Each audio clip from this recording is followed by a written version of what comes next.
Hello, hello, everybody out there. From neoscience, I think I'm going to call this neoscience because it's a new science based on a new model for the atom, the galaxy model for the atom, which I have written a book about. The Galaxy Model for the Atom, The Universal Fractal by John Sefton. You can buy this book at Amazon. Just buy it for a souvenir. This is the first book to have the actual way that gravity works in it. And the actual way that gravity works is that all matter is pushing on all matter. And the way that we can tap that is with the right kind of spinning magnetic fields. Now, I've come to these conclusions. I was telling you guys in my last thing how I saw a magnetic pole at right angles to the galactic disk, and then I related that to atoms. And then I related that to then there would have to be atoms would have to exhibit this spinning magnetism if they were disks with that pole at right angles and if they were precessing disks. And so I started looking for evidence of that, and I had remembered UFOs reporting using spinning magnetism. So I got right into I read up a bunch on UFOs, and the main book was George Adamski's book, Flying Saucers Have Landed. And he had an encounter with I was telling about this encounter that he had with this UFO knot in the desert. And the guy didn't let him take his picture, but they got plaster casts of the footprints. And the guy took a photographic plate from George Adamski and then returned it a week or two later. And on the plate, there was this design, this pattern on it. Okay, so bear in mind, I'm thinking about UFOs, and I'm thinking about spinning magnetic fields. And so they took plaster casts of this guy's footprints, and the two different footprints were different. And this is one of them.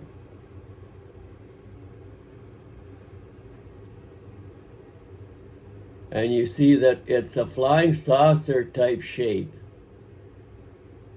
And in the middle, it looks like it's got a spinning field. And behind it, it's got a wave.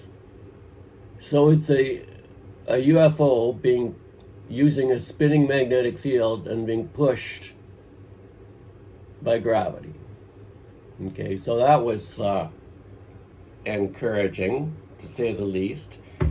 But then, when the guy came back and gave George back his photographic plate, I'm not sure which one of these it is. It was one of these two was on the photographic plate.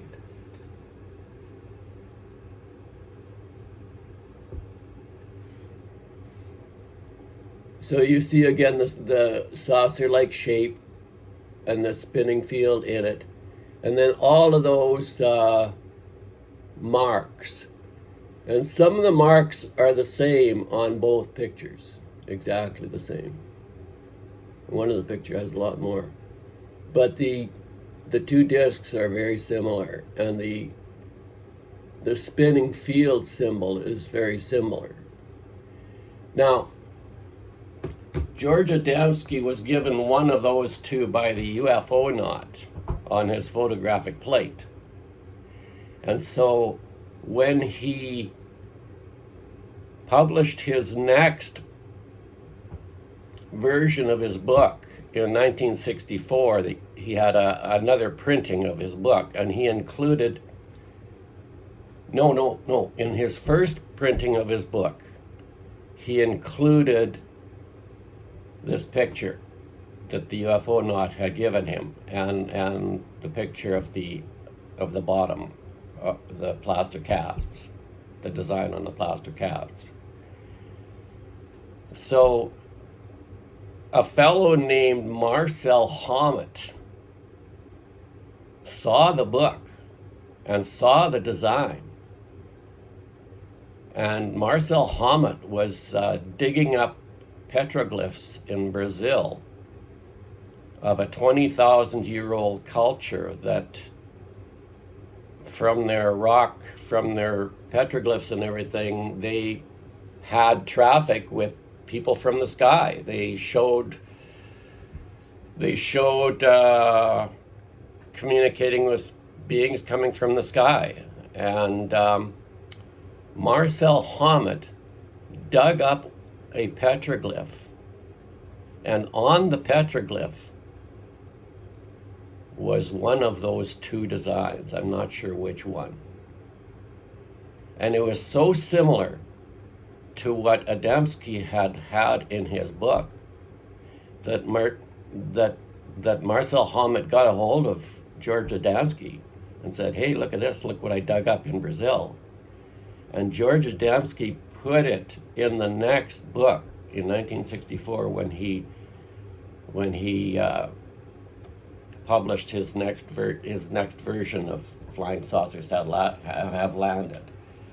He included a picture of Marcel Homet's petroglyph with that exact same design on it, showing a spinning magnetic field inside a saucer-shaped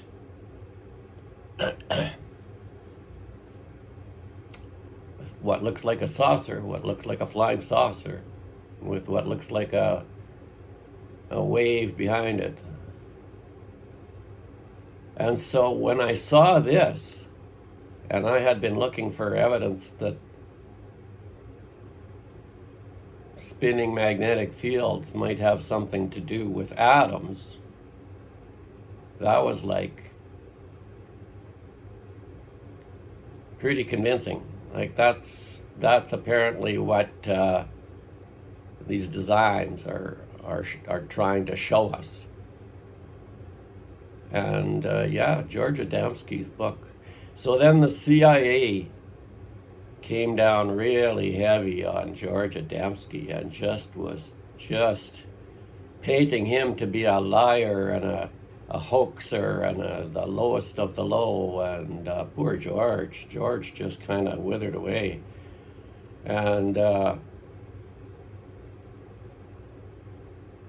but then there was that film Alien Autopsy, and in Roswell there had been that crashed saucer in 1947, and the photographer that was hired to take pictures of everything didn't quite have everything ready, and he held back a few things to complete their development until the next day.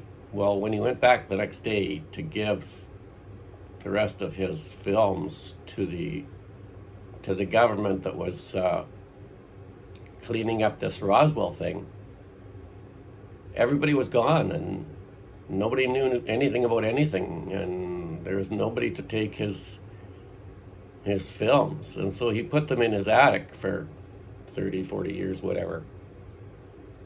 And I forget how that all worked. At the end, he gave them to an English filmmaker, and the English filmmaker made the film Alien Autopsy out of those leftover pieces of film that this guy had from 1947. And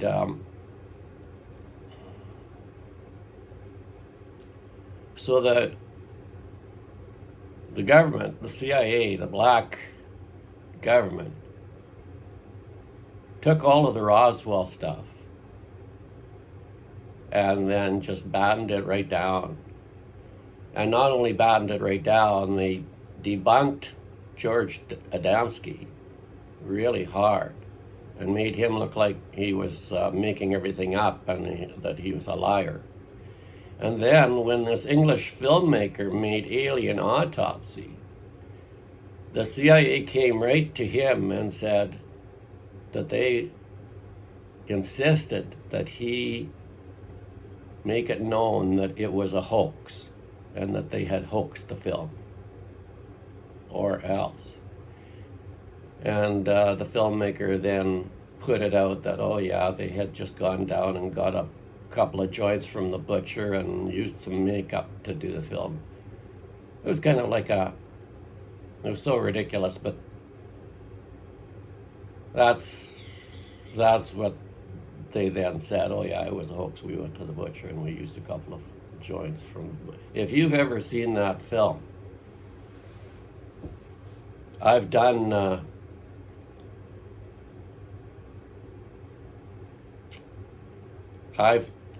anatomy involving real bodies and cutting real bodies, and that was a real body that they were cutting in that film, Alien Autopsy.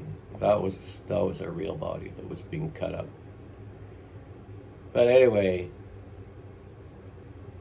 the CIA totally was debunking poor old George Adamski, and has been ever since. They've been heavy into no, there's no UFOs, no, there's no aliens. And meanwhile, they're back engineering the stuff that they've got. I think Bob Lazar was involved with that, which was pretty interesting. But then another guy that you want to look at is Boyd Bushman was the head scientist at Area 51 for 35 years. And he did a whole deathbed video where he told everything, man. He told some very interesting things about UFOs and what they know about UFOs. Boyd Bushman, his deathbed video. And one of the things that he talked about was he had a conversation with the pilot that shot down the Roswell UFO. And the pilot told him what happened. The UFO was flying along, and the pilot was at full throttle, and the UFO was losing him. And the pilot actually asked for permission to shoot him down. And permission was given, and the pilot shot that UFO down. And then the pilot circled around and went back and landed on the road and went and checked out the UFO. And he described it to Boyd Bushman, what it was like inside and everything. And then he ran back and jumped in his plane because he wanted to get out of there and didn't want to be involved in all of the stuff that was to happen, Roswell. So that was, I saw where some of that film was leaked from the CIA. Again, a little bit of it. And it's identical to the Alien Autopsy movie. But yeah, so so George Adamski and his pictures and those plaster casts and yeah, there's that. It looks like a spinning magnetic field is being demonstrated. And that is what we will use to tap gravity. We don't need oil, we don't need nuclear, we don't need anything.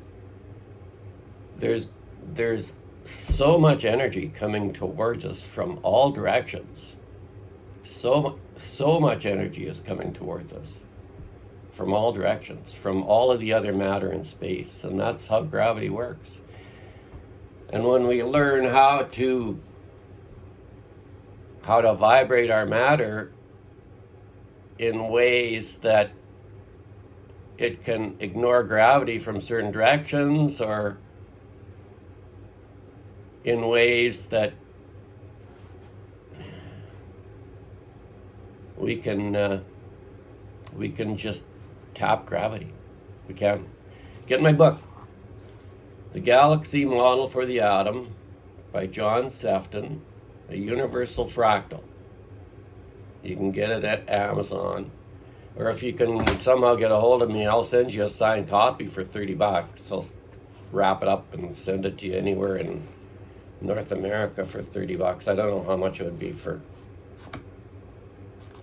across the globe. Yeah.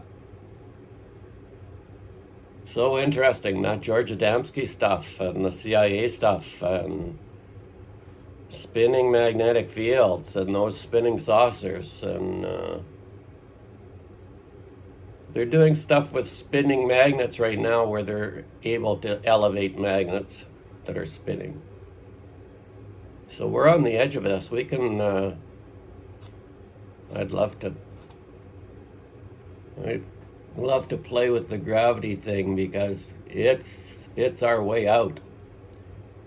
We wouldn't have to use any kind of polluting anything to tap this gravity.